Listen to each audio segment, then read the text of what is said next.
The purpose of this video is to provide a demonstration of the multi-measurement feature within the mobile version of Axonic. Specifically in this demonstration I'll be using the Android version of the app. The multi-measurement feature allows you to measure a range of different things to do with overhead lines. So the way we start using it is we select this green button on the capture screen here, the multi-measurement one, and it brings up your camera. Now, once you've got the camera here, you can use the buttons on the top right to zoom in or out and get the poles in the photo that you want. When you're happy with that and get the focus, you can take your photo. Just wait for this car to go past.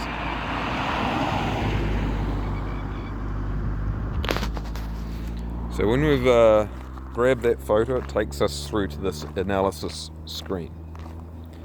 What we can see on the screen is you've got buttons on the left and buttons on the right hand side.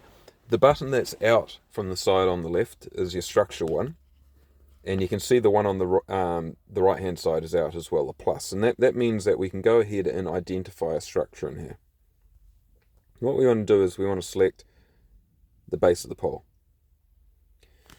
and when we do that it brings up this panel here. We can see that the point that's been selected, and it's asking us to enter the distance to that pole. Now I've gone and previously measured those distances for the ease of this demonstration. So this is 43.31 meters. Now you'll notice here as well we've got the ground line offset distance. So that's if you've, say, got a height stick or cone or something that would allow you to identify a point higher up the pole. It might be a disc on your pole that is a known height above the ground. If you're using a height stick, that can allow you to, say, get the ground line of the pole, even if, say, there's long grass and you know the height of that stick. Let's say it's 1 meter, in which case you'd put 1 meter in here for the ground line offset distance. Since I'm directly measuring the base of the pole, I'll just leave it at 0 meters. We've also got space here for the asset ID and some notes if we want them. So we can click done, and we can push this button on the bottom right to put away the panel. And then the other thing we can see here is we've got this button here was out. Now that allows us to adjust it still. So we can continue to adjust that to get it perfect. Now to get the next pole, we'll click on the plus button on the top right here. And we can go, and same as the first pole, select the base of it. Put in the distance, 82.62. Done. And then we can do our next pole. Click on the plus button, it takes away that slider. Now this pole's obscured by this tree, but it's behind here, so we'll just put it in here. 125.07. And one more pole.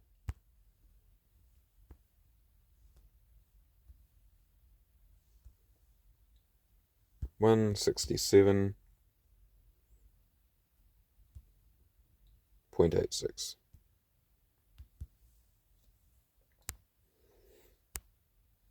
So we've gone and identified all our poles here. I guess the other thing I should just mention is you can see that the pole on the right hand side is still active, so we could deactivate that. But also there's a circle around it. Now that circle is showing us which pole is currently selected, and so which details are going to appear here. We can move this panel down, and now if we select this switch button here, the second from the top right, it will, if we can zoom out, we'll see that pole that's got focus just moves, shuffles between them, and the details in the panel will change. So this is the capture screen, and this is really the screen where you enter the data that you need to collect in the field. Everything else can be done either on the same device, but equally it could be back in the office on on the PC app. So to analyze this data, the next step is to go to this analysis tab on the right here. And what we can do is we can select this span measurement button, perhaps zoom in a bit, but we can, and it's as simple as selecting that, and then we can just click on these, and it gives us, and then the next one, and the next one, and you can see we've quickly measured the span lengths, the heading, and the turn-off angle at those poles. Now these are small turn-off angles. This one's 0 degrees because they're inline poles. So that's a quick way of measuring your span lengths and your angles. Now the next feature I'll show you is measuring equipment on poles. So that's the next button down. And first thing you want to do is, you can see that this second pole, the yellow one, has got focus. Let's measure this pink one here. So again, we just use our switch button to get the pink one with a circle around it. And then we want to hit the plus button to identify some equipment on the structure. Now this is a pretty simple structure. So we'll just identify this king bolt here. So we click on that. Now we've got space here to identify an owner if we're, we might have different services owned by different utilities on the same pole. So we'll just ignore that for now. But we can put in the voltage. We can identify the component. In this case here, cross-arm king bolt. I mean, normally you're probably not identifying king bolts. And what I should show you here is we've got a vertical distance to that king bolt from the ground line that we identified. So I'll put that away. And let's go ahead and we'll identify one more just for the purpose of this demonstration. This brace bolt, let's say. Give it a voltage.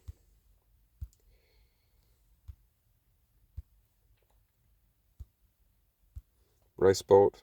And that's got a different vertical distance. And we can actually display that. Oops, I've moved it. So again, we've got this move button here that allows us to move that around. Oops. So I'll put that back in the right spot.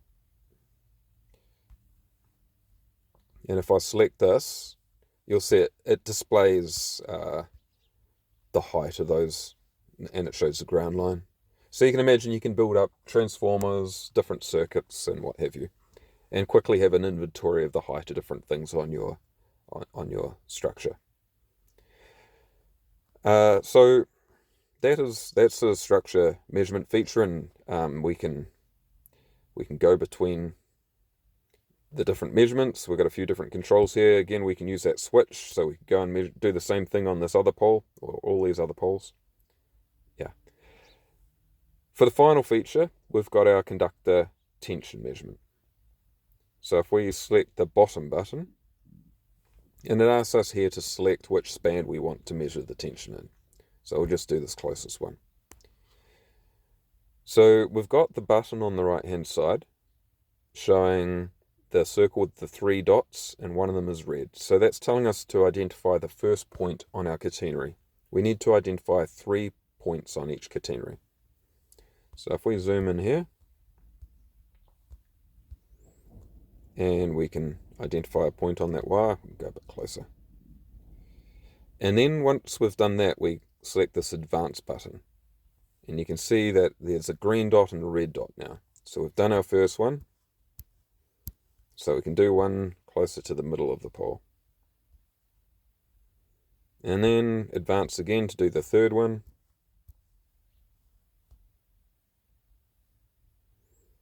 And advance. And it asks us to identify, we can put in the voltage if we want. Let's do it. 11 kV, and we've got some conductor types that we can enter here. Now I'll select, say, helium. But that can be populated using the PC app. And once we've added that, then you'll see there are all these results here. So you've got your tension, and the sag, and and so forth. Let's have a look at it on here. The other thing that's appeared is we've got it written like so. So you can see your sag and your tension there. Now, the one thing that you'll notice here is that it's not actually going to the insulator, and that's because the insulator is offset from the center of the pole. So if we head back into this panel here and scroll back up, you can see we've got our left and right attachment offsets. So this is, in this case, I'll just estimate it. It's going to be around about 200 or 300 mil, let's say 300 mil from the center of the pole. So that's just a guess. So negative 0.3, and we'll do the same thing for this left one here.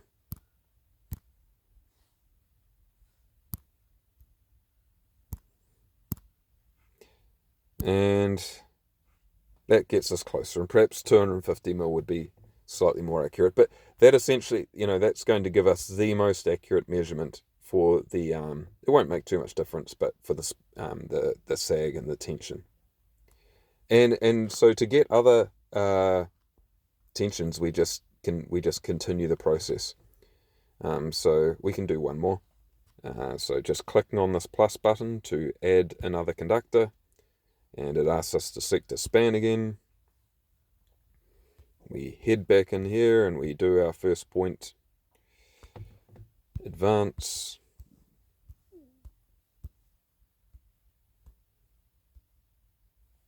and advance,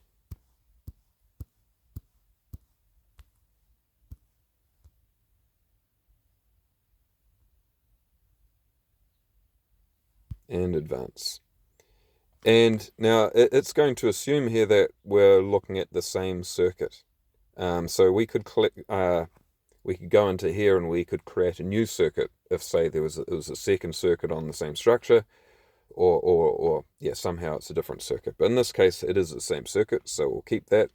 And that was, just from recollection, it was about 1 meter in towards us. So it's negative if it's towards you, positive if it's away from you. So we'll make that negative, and I'd say approximately 1 meter. And we'll do the same on this one here.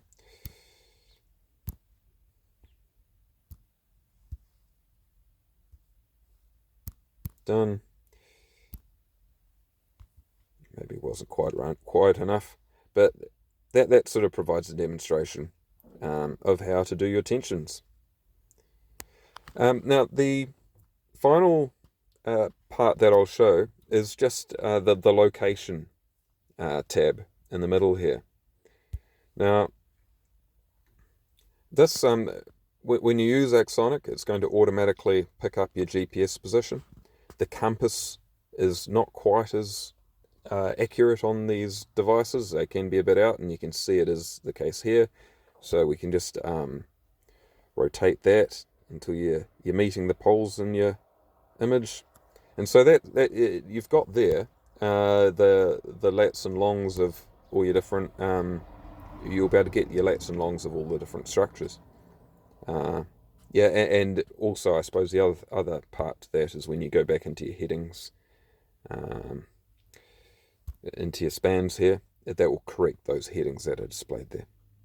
So that's a quick overview of how to use the multi-measurement feature within the Axonic Mobile app.